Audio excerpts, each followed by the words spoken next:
So I'd like to create some circles in AutoCAD. I've got this drawing started. It's going to start with some circles. Unlike the line command, there's actually multiple methods of drawing a circle. You still end up with a circle. It's just, what am I using as inputs? So I'm on the Home tab. In the Draw panel, there's actually a circle flyout. So if I just click on the little triangle at the bottom, it flies out. And notice that there's 6 different methods of creating a circle.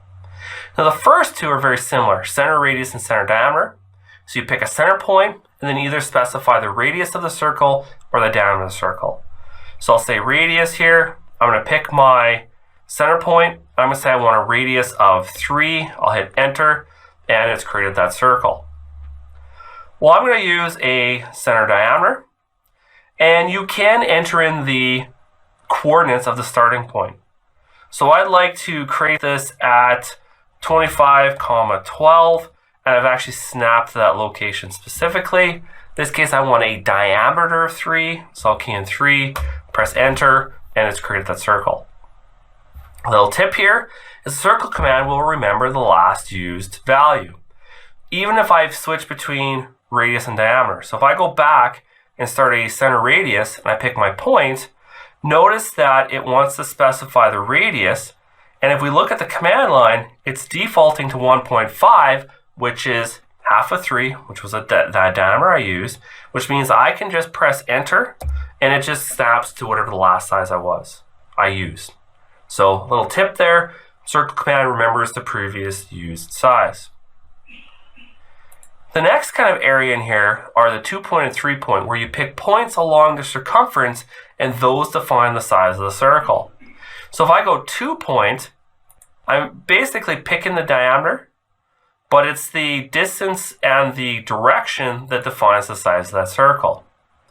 With 3-point, I'm creating a triangular shape to set the size of the circle.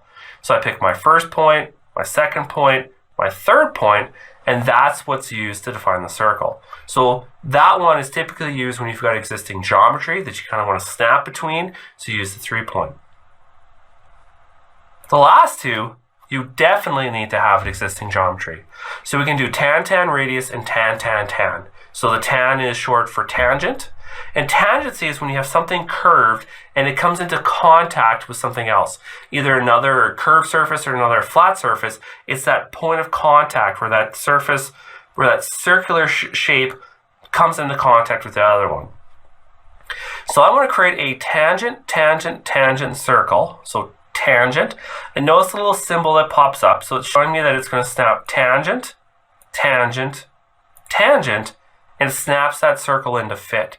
So the circle comes in and just touches this one, just touches this one, and just touches that one. So you don't need to enter in any values for the diameter radius. It will snap and fit that circle in there. Now in some situations, depending on your geometry, you may actually get a message that states that the circle is not possible, and that should be for obvious reasons, that based on your geometry, it can actually connect them. Now the tangent radius is similar, but you only need to pick 2 tangencies. So I'm going to pick tangent, and I'm going to enter in a radius of 5, and notice how it fit that circle in there. So it fit that circle, so it's just touching here, and I know that the radius is 5. So 6 different ways for creating a circle. It's all within the Draw panel. Center radius, center diameter, where you specify the center point and either the radius or diameter. 2-point, 3-point, where we pick points along the circumference to specify the circle. And then tangent radius, and tangent, where you're snapping tangent to some existing geometry, and then either specifying the radius or picking the tangency. Now I should also be clear that I've only been using circles, but the tangent, and tangent radius will also work with lines. So that's creating circles within AutoCAD.